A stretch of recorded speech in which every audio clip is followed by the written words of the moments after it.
¿Qué tal? Es un gusto saludarles, bienvenidos a esta su casa, Minuto 44, la verdadera cara del deporte, agradeciendo de antemano el favor de su preferencia.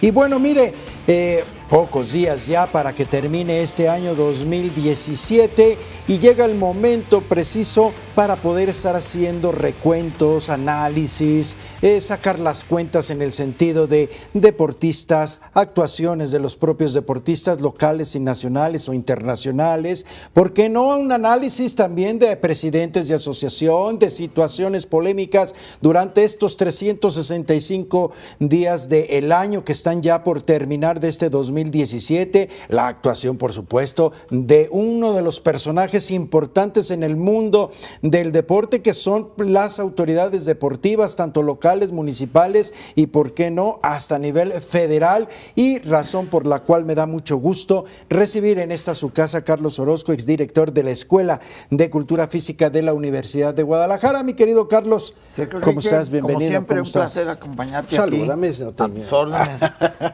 No nos habíamos visto, pero bien. Un placer aquí, mucho gusto de estar en mi casa de estudios, en este importante medio de comunicación, para externar libremente lo que sabemos que se dice poco en el deporte. No, y además, claro que lo sabes, porque me atrevo a decir, Carlos, que pues tú lo has vivido, lo has promovido, lo has sudado, lo has sangrado y lo has llorado en diferentes facetas, tanto como deportista como dirigente y como promotor y como muchas facetas más en el deporte. Y un factor muy importante, ahora como patrocinador, porque soy padre de familia, y hemos platicado mucho cómo el deporte en este estado, por más medallas que se ganen en estos torneos nacionales, somos los padres de familia los que patrocinamos a nuestros hijos realmente. Claro. Así que hemos platicado también de que si hubiera aquí que hacer un monumento al deportista desconocido, seguramente serían las familias que todos los días llevan a sus hijos a las albercas, a las canchas y a las instalaciones públicas y privadas del estado de Jalisco, que son los verdaderos promotores y patrocinadores de las extraordinarias medallas de la Olimpiada Nacional. Y hay que señalar, y aprovecho a agradecerte públicamente, la gran disposición que has tenido para ser parte de, como colaborador cada semana, todos los viernes en señal informativa, en señal deportiva, en Canal 44.2, y bueno, la verdad es que ha sido una gran experiencia, gran aceptación, el poder dar los puntos de vista de temas que a veces ni nos pasan por aquí. Yo recuerdo que dicen, no, pues al deportista, el esgrimista fulano, sí le dieron sus 5 minutos de gloria y ya. No, en esta importante labor que hemos emprendido, lo cual agradezco tu disposición, tu entrega y tu profesionalismo, bueno, pues se han tocado temas verdaderamente de fondo que nunca imaginaríamos que se hubieran tocado. Bueno, sin ir lejos, precisamente hoy hablamos de los 100 años de la Revolución Rusa. ¿Y qué tienen que ver? Bueno, pues nada más con el antes y después de aquel gran bloque que dominó el escenario olímpico durante tantos años, hasta que la caída del muro de Berlín en 1989 nos permitió observar que el desarrollo científico de aquel gran bloque tenía mucho que ver con el dopaje. Hoy, con mucha fortuna, bien controlado, con un sistema que nos permite descubrir cuando un deportista está haciendo trampa, y por supuesto reconocer que aquella grandiosidad de Cornelia Ender, de los deportistas impresionantes de Alemania Democrática, última época también, ¿no? Pues sí, finalmente tenía demasiado que ver con los esteroides anabólicos que hoy pues se utilizan en algunos gimnasios bajo prescripción médica, pero nada recomendables por las consecuencias que ello significa. Y que en esa época que tú plasmaste, ahorita de nueva cuenta, esa revolución en sus 100 años, ese pues despegar fue cuando Cuba también realmente tiene su nacimiento en el ámbito deportivo, pero a mí me sorprende mucho que Cuba no se dejó llevar por la inercia del mal camino, digámoslo así, de los experimentos, de los anabólicos, porque a la memoria es muy difícil recordar un gran escándalo de algún cubano, quitando el béisbol profesional, sí, pero en el deporte amateur, un gran escándalo de algún deportista cubano, no, me es difícil recordarlo, ¿no? No, incluso la masa muscular que presentaba Alberto Juantorena, tú lo recordarás, que luego sería ministro del Deporte de Cuba, sería uno de los casos que pudiéramos tratar de escudriñar, pero no. Juantorena fue uno de los emblemas del deporte cubano y sin duda alguna sumamente honesto, consecuente, y me parece sí subrayar que la Revolución Cubana ha tenido un derrotero en materia del deporte diferente al resto de los movimientos sociales del mundo entero. Incluso. Porque hay que señalarlo, hay quienes dicen, bueno, a Cuba se decía o se dice que, por ejemplo, se hacía el estudio al deportista o al muchacho que quería hacer deporte. Según los estudios decían, este muchacho es para el béisbol o para la natación. Y el muchacho decía, no, es que yo quiero ser como, no sé, Maradona y quiero ser futbolista. Usted se va a la natación o se va a sembrar papas porque según los estudios usted sería un gran deportista. Ese fue el esquema muy rígido de Cuba, que fue cuando empezó. Y lo que hay que sorprender, que aunado al apoyo y que se sumó a la corriente de la Unión Soviética, de Rusia, pues no se mezcló en el asunto, porque hoy en día pues Rusia trae muchos problemas con el doping, muchos señalamientos que inclusive para el mes de febrero próximo podrían negarle el Comité Olímpico Internacional la participación a varios de sus atletas. Yo creo que es una excepción el caso de Cuba, porque en el deporte mundial, que sigue siendo una potencia, tenemos mucho que seguir aprendiendo, porque quiero decirte que los grandes logros de México en materia internacional tienen demasiado que ver con Cuba y con otros países, como es el caso de Polonia, de Checoslovaquia, de la propia Unión Soviética en aquellos entonces, pero no cabe duda que Cuba sigue siendo un ejemplo porque son tan parecidos a nosotros que existe una simbiosis todavía, porque nosotros los hemos apoyado en otros ámbitos y hemos aprendido mucho de su detección y desarrollo de talentos deportivos. Y si no mal se lo recuerdo, en 1989, cuando nace la CONADE, Raúl González es el que hace y firma el convenio de traer el intercambio de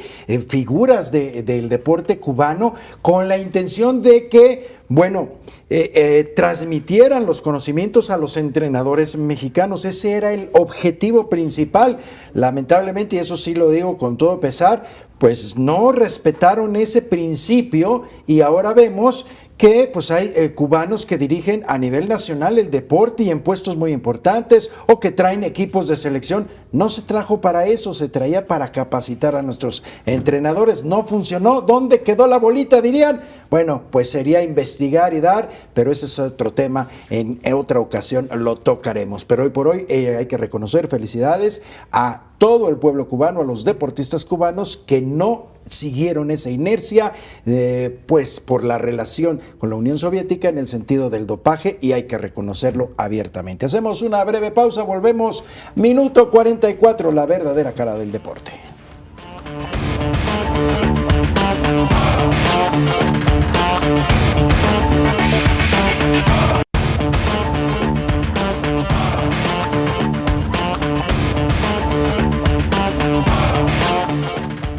Gracias por seguir con nosotros, minuto 44, su casa. Y bueno, seguimos con nuestro invitado Carlos Orozco, exdirector de la Escuela de Cultura Física de la Universidad de Guadalajara. Carlos, 365 días están por terminar de este año 2017.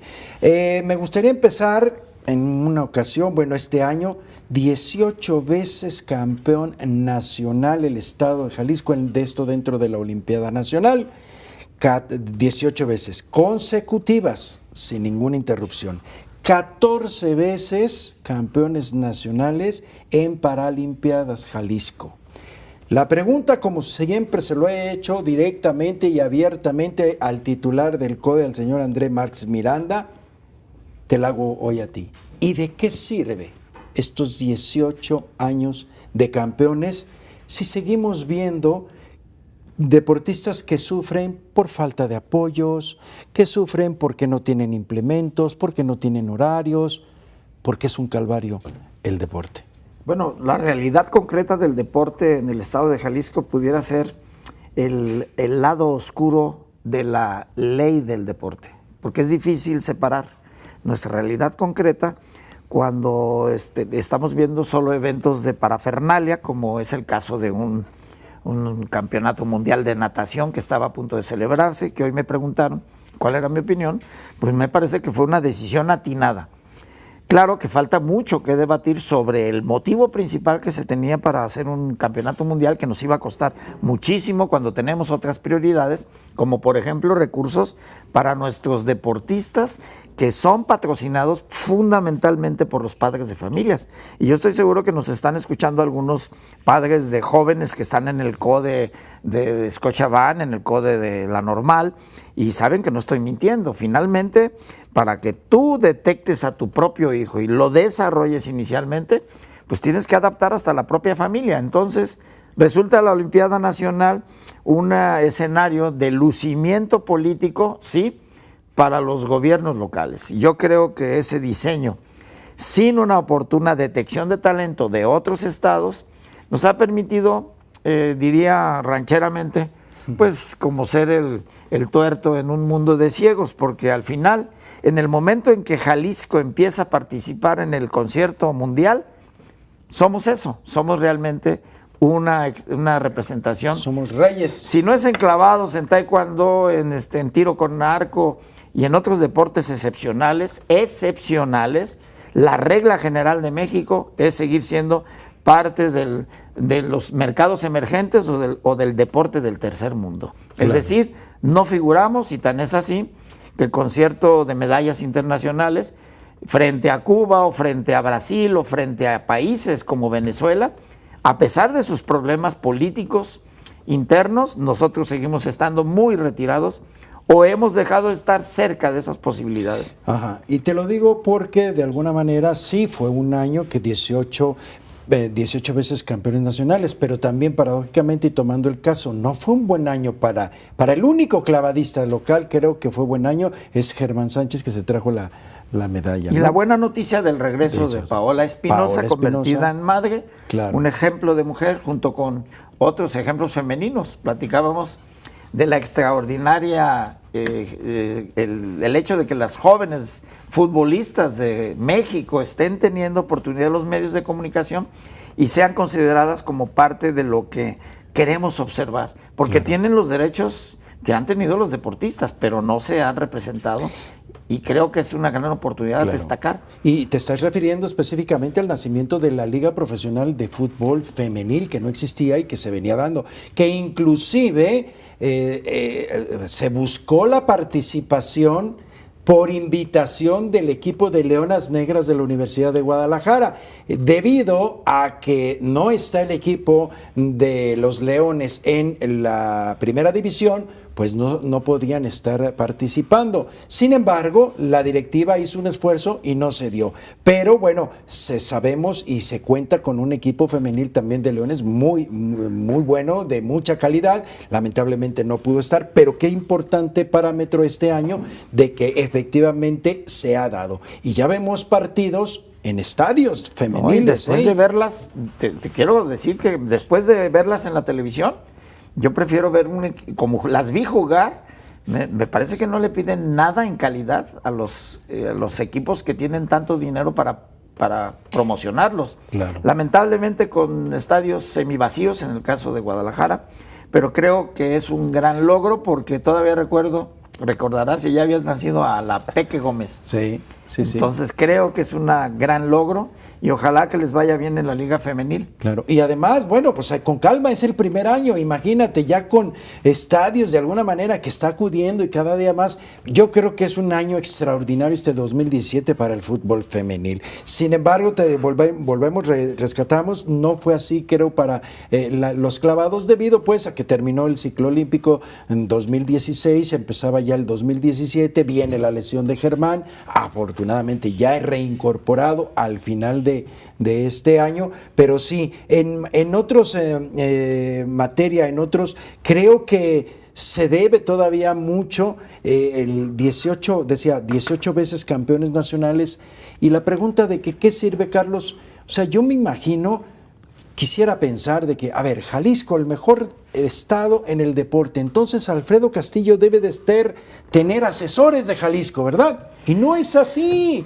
No, porque yo soy un crítico acérrimo y de antaño sobre el verdadero propósito de ese tipo de eventos. Yo creo que recursos para estos juegos y estos encuentros deberían de estar cimentados en la detección de talentos, es decir, en las escuelas deportivas que se fundaron en Jalisco con Raúl González, precisamente, aludiendo a cómo detectan el deporte en la ex Unión Soviética y todavía en Cuba.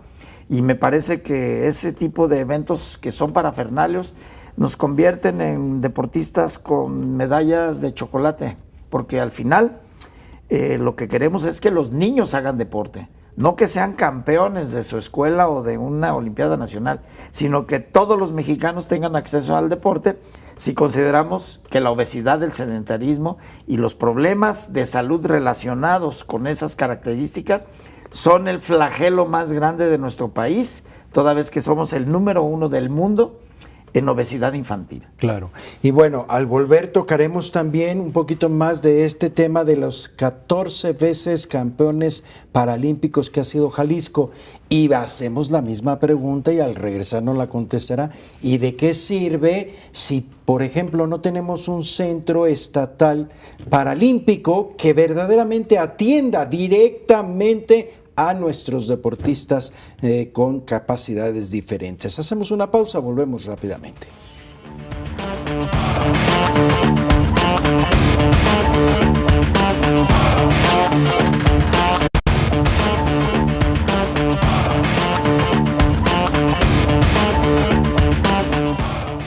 Gracias por seguir con nosotros. Minuto 44, la verdadera cara del deporte, y con nuestro invitado Carlos Orozco, exdirector de la Escuela de Cultura Física de la Universidad de Guadalajara. Y miren, la pausa, hablamos algo y subrayamos algo muy importante. No crea que Jalisco en los últimos 18 años fue el despegue. No, me recordabas, Carlos, y tienes toda la razón, Jalisco siempre ha sido potencia en el deporte. Por supuesto. Lo que pasa es que se cambió de nombre. Fue Ibar Cisniega quien inventó este nuevo término de Olimpiada Nacional, pero eran los Juegos Deportivos Nacionales, y hubo una etapa en que se llamaban Juegos Deportivos de la Revolución. Sí. Ya sabemos, aquel partidazo, que todo lo relacionaba con... Pero realmente Jalisco ha sido una potencia desde hace mucho tiempo. Tenemos un equipo jalisciense que además es insólito, fue campeón panamericano de voleibol. Sí. Recordarás que teníamos a una Marta Dueñas también, que formaba parte de esas jóvenes. Pero tenis, en el caso Rosita Palafox. En el caso de los varones, tenemos un profesor universitario, José Luis Alcalá, por cierto, un gran acuarelista, que sigue vigente en el términos de arte, pero fue miembro de ese equipo que siempre desfilan los 20 de noviembre. Entonces, cuando nosotros vemos en las calles de Guadalajara el desfile del 20 de noviembre y que el Estado, por cuestiones históricas, los reconoce como los grandes, que no se nos olvide que los hermanos Becerra, junto con Rubén Rendón y otros frontenistas, fueron campeones olímpicos en el 68. No, y además, Carlos, estamos en distintas disciplinas. Se me viene ahorita Franco Calvario como atleta y como entrenador, el que fue muy destacado, creo que fueron 17 veces campeón nacional en atletismo, Saúl Joaquín Figueroa, Anita Orendain, creo su señora esposa también, buena atleta. Y con el liderazgo entonces de aquel director, de Educación Física del Estado, Edgardo Gutiérrez Barrios, Sí. nos formamos una generación muy amplia de deportistas y éramos campeones Y en la universidad nacionales. también, me acuerdo de uno, Rigoberto Palacios, tú Claro, deberás claro, acordarte. que fue quien nos apoyó para la fundación del primer modelo de detección de talentos. Claro. Entonces, te comentábamos que eso de que por primera vez en la historia está muy rayado porque no es por primera vez en la historia. Por fortuna lo seguimos haciendo los jaliscienses, Claro. pero hay muchas cosas que tienen muchos precedentes. Y un gran equipo de clavados, por cierto, Sí. que existía en el Club Atlas Paradero y en Chivas, con aquellos, pues casi diría yo, prehistóricos entrenadores que ya fallecieron muchos. Claro. Pero creo que tenemos una gran tradición sembrada o creada en su génesis desde antes de lo que hoy llamamos Olimpiada Nacional, y hay que decirlo justamente, son principalmente la UDG, el Club Atlas, Chivas. Y la Casa de la Juventud, el semillero de los hoy entrenadores, pues casi retirados, porque Claro. todos andan... Y hay que ser también benévolos en eso. Hay algunos presidentes de antaño que trabajaban muy fuerte, presidentes de asociación que también se sumaban, ¿no? Pues para empezar, no había manera de que porque eras presidente de una asociación, amanecieras en Moscú y luego te vienes no. a... No, Había que trabajar. Había que trabajar y Para además... que otros fueran, no Para tú. que fueran los deportistas. Exactamente. Ya parece que mi entrenador, que le mando un saludo, José Álvarez Solís, Fíjate. ni siquiera a la Ciudad de México los podía acompañar. Y además te quiero decir, en esa época, los Juegos Deportivos Nacionales, que Luis Mejía te habrá platicado, Sí. era llegar a estar hospedados en escuelas Sí. adaptadas por el ejército mexicano, en camastros y en literas del ejército, y allí tenías que sobrevivir y comiendo como soldado raso. Es decir, entonces tenías dos vocaciones: aprendías a tender tu cama, aprendías a cuidarte a ti mismo y aprendías a cumplir las reglas militares para poder participar en los juegos de ese En tipo. los juegos de Esa es nuestra historia Claro. antes de esta famosa Olimpiada Nacional, que llegan a hotel y llegan no. y tienes Y viajeros de alguna frecuente. manera, si se puede, qué bueno. Yo creo que no hay que decirles no, porque estamos en Mientras la época... vayan los deportistas, Mientras sí. vayan los deportistas, Es correcto. ganen o pierdan, Carlos, porque No, de no, repente no. dicen, no, tienen que ganar. No, el deporte no se le puede exigir a un deportista. Claro que va con la intención de ganar y quieren ganar, pero hay otros también que tienen, y es Claro. una competencia, eso es lo bonito del deporte. Es correcto. 14 veces campeones nacionales en Juegos, en la Olimpiada o en la Paralimpiada. Carlos, se le sigue debiendo en esta administración de 5 años, en este año y en muchos años más a nuestros deportistas con capacidades diferentes. No hay un centro deportivo, ¿sí?, paralímpico, que verdaderamente, hoy cómo funcionan, Carlos, llega, está en la natación, vienen los de natación en deporte adaptado, y si está la selección, deja que terminen. No hay prioridad ni en horario ni en instalaciones, siempre han sido manejados en segundo lugar. Esto da vergüenza, y después decir 14 veces de campeones paralímpicos. ¿Y qué les has dado? Porque ellos sí te han dado 14 títulos. Bueno, yo me iría un poquito más a fondo, pero no creo que es Sí, el ¿cómo no? abandono que tiene la población paralímpica, diría yo, o mejor dicho, con cualidades diferentes en el país, no nomás en Jalisco, pero también es utilizado esta acción afirmativa de darles acceso al deporte especializado de una manera poco proporcional. Es decir, es más lo que se dice que lo que realmente se está haciendo. Tenemos niños jóvenes abandonados en las colonias con discapacidades que pudieran tener, debieran o merecen tener una gran oportunidad para hacer deporte, que el Estado mexicano ni siquiera los observa. Así que si ya tenemos una estructura básica para el deporte paralímpico, lo correcto sería que fueran un ejemplo afirmativo para que el resto de la población pudiera ver en esta una posibilidad de desarrollo para ellos. Pero si vas a los centros educativos y no hay ni rampas y no hay sistemas de inclusión, estamos realmente apenas en pañales en temas de política pública para la inclusión. Claro. Ya no digamos, si los centros escolares tienen ese gran pendiente, imaginemos las áreas deportivas de todas las entidades privadas. Realmente es un tema muy poco atendido. Y hay que recordar, durante este año, también honor a quien honor merece, se ha hecho el intento, ha costado mucho, está a la mitad, no lo se pudo avanzar más, de la primera unidad deportiva para personas con cualidades diferentes, ¿sí?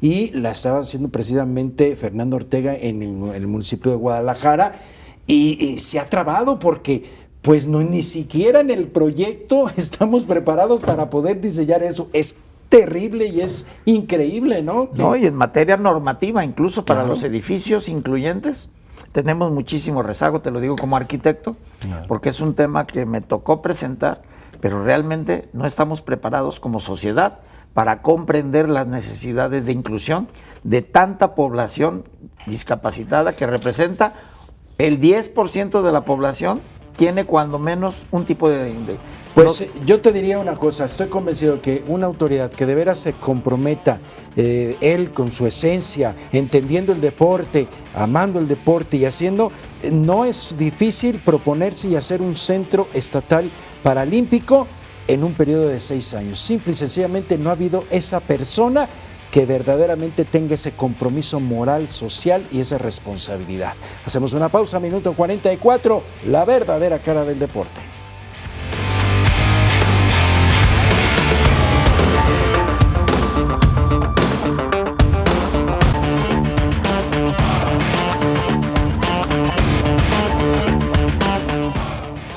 Gracias por continuar con nosotros. Minuto 44, la verdadera cara del deporte. Me llama la atención, Carlos, el hecho de que tú decías que el meollo, o por lo menos así lo entendí, si estoy mal, corrígeme, el meollo de todo este asunto rezago es la oscuridad de la ley. Una ley en la cual, pues todavía me sigo preguntando, ¿qué beneficios le da al actor principal, que es el deportista? Porque sí vemos que dan muchos beneficios a otras áreas, pero no al deportista. Seguimos escuchando que no llegan los recursos, que no llega el material, que no llega el apoyo para hacer temporadas o hacer viajes o participar en eventos de carácter nacional e internacional. Bueno, la esencia misma del retraso de una ley, no nomás la del deporte, tenemos otros casos donde son producto de una constitución que fue un conjunto de aspiraciones de un movimiento armado. Como todas las constituciones, todas surgen de un movimiento a veces muy sangriento, a veces más pacífico, pero finalmente es un conjunto de aspiraciones, una constitución. El problema aquí es que luego cuando realizas una ley que no tiene adecuaciones específicas para que cumplas con ella, se convierte en letra muerta, como es el caso de la ley del deporte, que tiene tantas ambigüedades y propósitos que es prácticamente imposible de cumplir. Y por eso pues está ahí guardada. Por ejemplo, no tienen ni las escuelas primarias de nuestro país posibilidad de dedicar el número de horas que están consagradas en esa ley, por el simple hecho de que ni siquiera tienes el presupuesto garantizado para atender la educación básica. Un profesor en condiciones de paupérrimas, en una zona marginal de Tlajomulco, por citar Jalisco, o que tienes en Guerrero, por decir un municipio pobre, un Cuautitlán de García Barragán, del Cruz, es muy, muy difícil que un profesor de primaria vea la ley del deporte y descubra que necesita aplicar determinado número de horas diarias en un lugar donde ni siquiera tiene canchas. Claro. Entonces, los propósitos de la ley del deporte me parecen muy loables, pero lamentablemente o trágicamente el Estado mexicano no ha podido cumplir, y por eso hemos concluido muchos analistas del tema que la ley del deporte en México es letra muerta, como en otros aspectos que, por ejemplo, acabas de mencionar. El caso de las personas con discapacidad, pues en ocasiones ya quisieran ser tomadas en cuenta para cumplir con la ley de inclusión en materia laboral y no andan mendigando en las calles porque son invidentes o porque tienen una discapacidad que la tienen que explotar para sobrevivir, cuando hay una ley que los protege. Está en la ley, está en la letra, pero no hay capacidad del Estado mexicano para cumplirlo. No, y además es cierto, ¿no? O sea, es increíble que hoy en nuestros días ni siquiera tenga un valor curricular la materia de educación física o lo que sea, o sea, no cuenta, o sea, entonces si la das o no la das, no pasa nada. Cuando Por ejemplo, tenemos un grave problema de salud. pero Carlos, a ti te tocó en la época en donde educación física contaba igual que matemáticas. Bueno, pero además te quiero decir que... Bueno, a mí también me tocó, digo, no Sí. quiero excluirme. Pero hay una paradoja. Hoy tenemos una ley que obliga a la educación en general a incluir la actividad deportiva, que incluso que tiene una transversalidad con la Ley General de Educación. Más si tenemos un problema de obesidad y de sedentarismo en la población en general.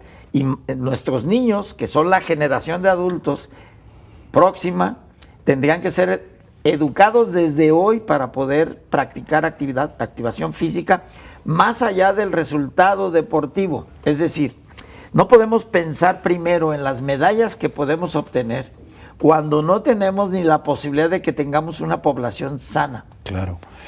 Yo se me viene a la mente, Carlos, en ese sentido, cuando en primaria, tú recordarás, era un trabajo encontrar y había 1 o 2 personajes obesos, compañeros. Era una población y eran jóvenes que gracias a te llevaban a la unidad de revolución, te ponían a correr, te ponían a hacer ejercicio, no reactivación o activación física, que es muy diferente. Entonces, hoy no, hoy vemos más niños en ese sentido con problema de obesidad. Entonces, no se ha querido poner, Carlos, remedio a este tipo de situación porque es obesidad, es salud y es deporte.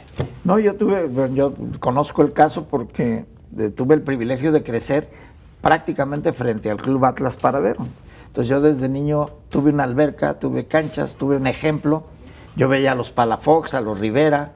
Entonces mis ejemplos, al Club Atlas de Chavarín, del Gato Vargas. Entonces tuve una juventud muy cercana al deporte que me permitió no conocer ese flagelo dentro de mi medio. Pero es cierto que no era tan grave como lo es hoy. Y mira que soy de una infancia donde el Twinkie Wonder y el Gansito eran prácticamente un alimento las papitas, básico. los churritos, sí. O sea, los niños comían, pero... Y no se sabía de la cantidad de calorías y azúcares que tenían los refrescos. Sí. Así que te sentabas a ver la televisión. Pero esa generación, nuestra generación, no fue tan obesa como el problema que tenemos ahorita por el desarrollo tecnológico que ha generado un sedentarismo impresionante. Y por la ley muerta, Carlos, que por no supuesto. Se aplica, o sea, no se dan garantías. Sí, hay que hacer esto, pero ¿qué garantías hay? ¿Cómo lo voy a hacer? ¿Y qué exigencias se tiene? ¿Qué procedimientos? Ese es el problema de la ley en el deporte. Vino, ponte al 100, el programa del ponte al 100, reduce tus kilos o ese programas que no le dan seguimiento, que son, o sea, nada más por salir en la foto, por cumplir y se gastan unos presupuestos inmensos que no tienen realmente. ¿Cómo acabar con esto, Carlos? Híjole, si yo te digo que una revolución sería el único posible escenario, mentiría, porque realmente tenemos posibilidades de que la próxima generación, con lo que estamos tratando de reeducar, hagan un verdadero cambio desde el ejercicio incluso del poder como ciudadanos o como gobierno. Claro. Eso es lo que nosotros entendemos como gobernanza. Y los que estamos haciendo nuestra parte somos las universidades públicas, porque si no tienes las suficientes canchas en el centro universitario más alejado de la zona metropolitana, cuando menos tienes a la educación para decirles que es el senderismo, que es la activación física, y la Universidad de Guadalajara está haciendo su parte, pero es muy difícil reconocerlo, pero creo que el resto de la educación pública está haciendo muy poco para ello, porque debería estar el IMSS, el ISSSTE, la Secretaría de Salud Federal y de todos los estados con una prioridad, porque se trata de un flagelo, es decir, se trata de un problema gravísimo para el país, que nuestros niños sean obesos y que nuestra adolescencia no tenga el hábito de la activación física, porque tenemos jóvenes ahora de 15 años que existe una previsión que tendrán problemas cardíacos al cumplir los 40, con incluso consecuencias fatales. Pues fíjate qué bonito sería que pudiéramos decir, Jalisco 18 veces campeón nacional en la Olimpiada Nacional y además consiguió reducir el peso, meter y apoyar a niños en la obesidad en Jalisco ha bajado un tanto por ciento. Eso sería extraordinario. ¿Y el Solo pozole? nada más. ¿Qué Bueno, pasó con el pozole? pero ¿Y el con pozole y los moderación. tamales? Carlos, comíamos Claro. pozole, comíamos muchas cosas, pero se hacía ejercicio, no activación, entendámoslo. O sea, era ejercicio, se ponía a jugar, a correr, de manera, o sea, los maestros de educación física. Bueno, ahora juegan los niños con no, el... se te vaya a fracturar el dedo. con el- Vamos a la pausa. Minuto 44, la verdadera cara del deporte.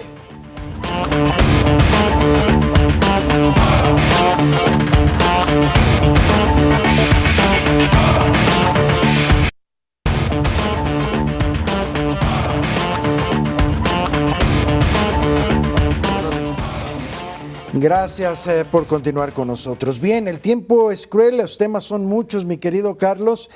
Hay un tema que lógicamente no podemos pasar. Recientemente, hace algunos meses, un mes o algo así, se da a conocer los que fueron ganadores del Premio Nacional del Deporte 17, perdón. La sorpresa, pues, y la inclusión del mexicano Javier El Chicharito Hernández en la categoría profesional, creo que muy merecido, de Jalisco, creo que es el único jalisciense reconocido este año en materia, y bueno, pues el Chicharito, entre sus altas y sus bajas, pero es un deporte profesional, pero también muy merecido, ¿no? Yo creo que, no sería sorpresa, me parece que es natural, ¿no? Se llama sorpresa tenían... porque no se acostumbra, o sea, ya empieza a ser la cuestión del premio al profesionalismo, cuando anteriormente el concepto es del correcto. Premio Nacional era al amateur. Y a estimulas, ya no existe esa diferenciación. Sí, no. Sería un buen tema para analizar sobre la delgada línea entre el amateurismo y el profesionalismo, porque al final todos los deportistas que se han convertido en un ícono, como es el caso de Chicharito y otros, resulta de altísima rentabilidad, no solamente para sus cuentas bancarias, finalmente es parte de su trabajo, sino que se convierte en un ícono para ejemplificar lo que significaría que la población viera el deporte no solamente como esa posibilidad de convertirse en una persona como ellos, claro, sino tratar de imitarlos en su estilo de vida. Por eso, a pesar de que también le dieron a un nadador que me debería de enorgullecer, pues yo no creo que tenga grandes méritos el Tibio Muñoz. Ahorita vemos. El minuto de gloria de aquella Olimpiada del 68, que yo de niño lo admiré, a mí se me derrumbó con su incursión en materia política. Claro. Por eso a veces no es bueno que los deportistas consagrados descubran su vocación política, porque pareciera que se derrumba todo aquello. No, de hecho se derrumba lamentablemente. Digo, pues yo te puedo decir, y ya tocaste el tema, Felipe El Tibio Muñoz fue reconocido en este año con la medalla a la trayectoria, a la trayectoria deportiva. Entonces él ganó la medalla, la única medalla de oro en 200 metros en natación, Felipe Muñoz, pero yo lo sigo sosteniendo, es la medalla más cara olímpica que le ha costado a México, porque el señor después de eso ha sido diputado, puestos aquí, puestos acá y con buenos salarios, y efectivamente fue el que hizo la última reforma de la ley del deporte, y con el único objetivo de quitarle vida, poder y hegemonía a la Confederación Deportiva Mexicana, organismo que estuvo vigente cerca de 90 años rigiendo el deporte en nuestro país, que él mismo presidió en un momento. Y cuando él la dirigía, todo era bien, pero cuando la dirigía ya después el teniente coronel y sus intereses no le convenían a Felipe Muñoz, Felipe El Tibio Muñoz, pues sí, junto con Jesús Mena, don Mario Vázquez Raña, en paz descanse, y Alfredo Castillo, no, Jesús Mena, dieron el cuartelazo. Entonces, en tu opinión, después de Jesús Mena vino Alfredo Castillo. Entonces, en tu opinión, hay deportistas que colgados de una medalla pueden vivir el resto de su vida de manera excelente. No, nomás es mi criterio, es lo que veo. ¿Y qué te parece el caso de Joaquín Capilla? Que con 4 medallas y siendo el deportista más grande de la historia, tuvo que ser recogido del abandono en Los Ángeles y en otras ciudades de Estados Unidos, porque había perdido prácticamente todo. Fue recuperado por Cuauhtémoc Cárdenas para el gobierno de la Ciudad de México, porque se hablaba de adicciones y de otros flagelos que él reconoció públicamente, pero a mí me parece una actitud ejemplar frente a quienes, colgados de una medalla como la única de plata que obtuvimos en Moscú, y que a mi amigo Carlos Girón también le ha servido, cuando menos para una pequeña beca, ¿no? Sí, pero, han sido diferentes formas de actuar, ¿no? Sí. O sea, habrá quien diga ahorita, por ejemplo, de Capilla, no, pero es que él se lo buscó, se ganó. A ver, pero es una persona, es un mexicano que bien o mal le dio grandes glorias y quien estaba alrededor, si estaban viendo que estaba, ¿quién lo ayudó? ¿Quién lo rescató? Si no fue hasta que ya estaba en el fondo. Eso es lo triste de los casos de la historia. Y es el más grande de la historia. Sí. ¿Te acuerdas del caso de Mariles? Sí. Que fue resarcido, Equitación. le regresaron sus medallas porque tuvo un conflicto ahí en uno de los viajes con tráfico de drogas o de contrabando, algo así, que le retiraron las medallas y fue reivindicado hace escasamente 2 o 3 años. A mí me dio mucho gusto porque me parece que su ejemplo deportivo está por encima de cualquier error humano en ese sentido. Pero atinarle y meterte a la política colgado de una medalla de oro como le tocó a El Tibio Muñoz, me parece una dicha que muy pocos. No, bueno, entonces no lo digo yo, lo dice la historia, ¿no? Creo que de alguna manera ha sido, para mi punto de vista personal, la medalla más cara olímpica que ha tenido México por toda esa trayectoria y que ha quedado a deber. Claro que ha quedado a deber, en lo deportivo no. Mis respetos y muy agradecido. Bueno, el empresario Carlos Slim, en el rubro de fomento deportivo, se le dio también el Premio Nacional.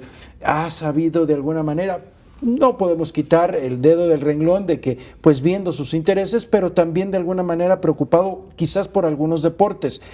Automovilismo, y podemos hablar de Checo Pérez también, que ha sido ahorita es la sensación, el mismo Canelo, porque ha ingresado el señor o sus empresas dentro de la promoción del boxeo, y algunos otros que está viendo ya de alguna manera que es redituable en materia de marketing y que puede combinar. Pues a él le podemos y que puede pedir ayudar. que voltee hacia los grupos de personas deportistas con discapacidad, ¿no? Desde aquí pudiera hacer un llamado. Ahí está. Ahí está el ejemplo para los deportistas, si no han tocado la puerta correcta, porque también es de gestión. Acuérdate que voteábamos para que las gimnastas fueran a Europa. Entonces hay que tocar la puerta de Carlos Slim, ahora que tiene ese nexo que lo obliga. Esa es la característica de un homenaje. Ahora Carlos Slim, como uno de los capitalistas más grandes del mundo, y desde México, pues está obligado a voltear. Yo te puedo decir, y me ha tocado ser testigo en las carreras de autos. Normalmente en los seriales que trae sus empresas regalan varias sillas de ruedas y es una labor social. Es a lo social, a los vecinos de los autódromos tienen y regalan junto con el DIF y regalan varias sillas, ¿no? Pero sí, pues que se dedique al sector un poquito y se acerquen también al sector deportivo o paralímpico, sería interesante. Desde aquí, ¿no?, los puedes llamar, los que tienen un poquito de lana, que les sobra un poco de dinero, pues ahí está el deporte paralímpico también. Muy bien, vamos a seguir con el análisis de lo que fue la entrega o las nominaciones o reconocimientos del Premio Nacional del Deporte al volver de la pausa, minuto 44.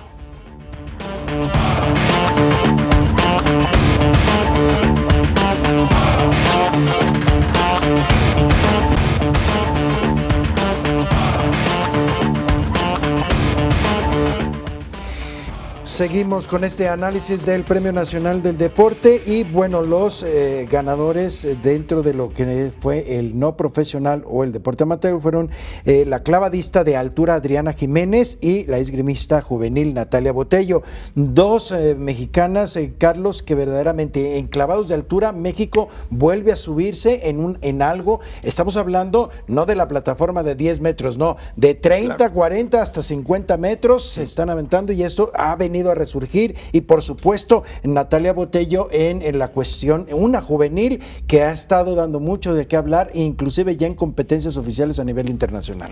Yo creo que es muy justo lo que se está haciendo en clavados de altura, porque si somos una potencia mundial en clavados, los mexicanos, desde Joaquín Capilla hasta los jóvenes que tenemos ahora, Germán, el Pollo, Rommel Pacheco, me parece muy justo porque es una especialidad que se había visualizado poco y México tiene un gran potencial. Claro. No solamente tenemos las playas, tenemos los escenarios naturales de las barrancas, todo lo que puede representar, que además le da a Australia, Sudáfrica, a los países que tienen ese clima en un momento dado habitual para los clavados de altura, y nosotros también. Yo creo que ese es el camino, encontrar nuestros deportes naturales y no tratar de incursionar, por ejemplo, en esquí alpino, ¿no? Digo, los deportes de invierno no se nos dan, pero ¿qué tal? Me parece que los clavados de altura es una noticia extraordinaria, considerando nuestro origen con Joaquín Capilla y hoy con una especialidad tan difícil, por lo que representa la caída libre. Para los que no tienen idea del grado de dificultad de caer más allá de 10 metros en caída libre, estamos hablando de una velocidad que se cuadriplica conforme, entonces una caída máxima, porque el récord mundial de caída libre anda cerca de los 50 metros, pero tenemos idea de caer a 500 kilómetros por hora, convierte el choque del agua casi en un objeto sólido de respuesta. Esa es una cuestión física. Me parece riesgosa. Un gran logro de los mexicanos. Y en la materia de esgrima, creo que, bueno, ojalá y se pudiera tener ese repunte. Nuestra máxima exponente en este deporte, Pilar Roldán, hace cuántos años y no se ha dado. Y Jalisco 68. Tiene muchos.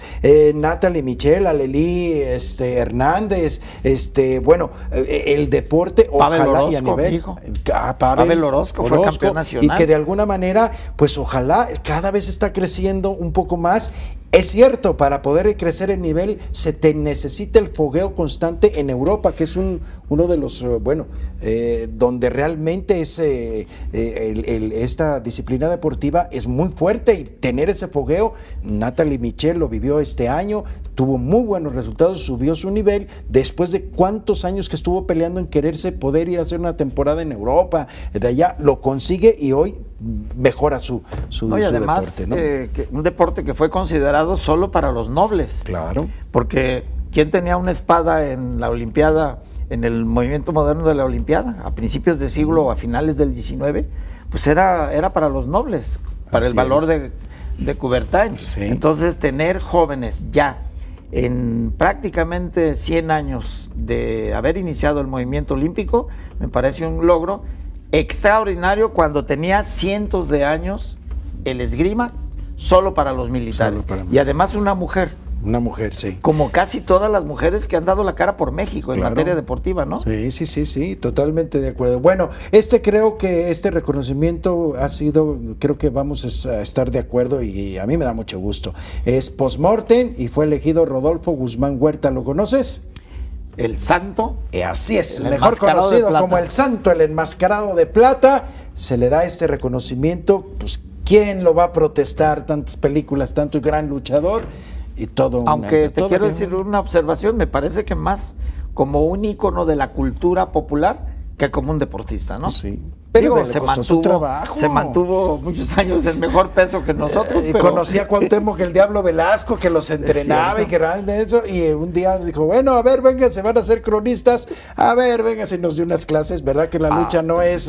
primero te quebraban la nariz, sí, ¿no? Entonces, bueno, a fin de cuentas, como ahora sí con la trayectoria, ya decíamos, Felipe El Tibio Muñoz, Daniela Cebes, rápidamente, Daniela Laura Coraza de atletismo y María Isabel Huitrón de judo fueron las galardonados en deporte adaptado. El premio al entrenador fue Adriana Loftus de nado sincronizado, Iván Rodríguez en atletismo para la categoría de juez. Oye, el primero fue Sergio Rocha. Nado sincronizado, vale la pena que lo haga. En Jalisco. En Jalisco. Muy bien, Carlos, el tiempo se nos ha terminado. Te dije que no nos iba a alcanzar, pero bueno, fue un placer tenerte aquí en tu casa y que hayas compartido tantos conocimientos y opiniones aquí con nosotros. Muchas gracias. Esta es tu casa, Carlos. Gracias a todos. Bien, a usted, gracias por el favor de su preferencia. Recuerde, minuto 44, la verdadera cara del deporte. Lo estaremos esperando la próxima semana. Gracias.